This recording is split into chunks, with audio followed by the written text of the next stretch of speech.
Hi guys, naglinis kami ni Daddy. Nibasa ako kasi naligo din ako.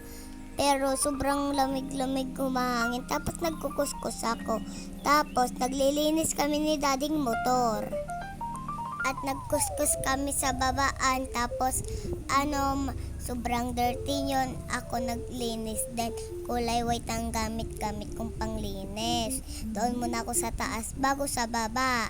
Mamaya na yung kulay white. Doon muna ako sa kulay white. Tapos sa kulay black naman kasi madumi na ang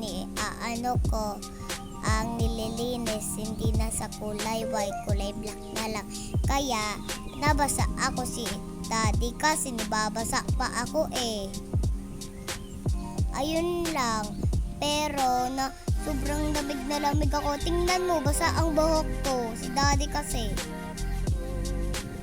Ayun, nabasa tuloy ang buhok kasi si Daddy basa ang buhok kasi nibasa niya na hose kulay pink. Kaya bye-bye.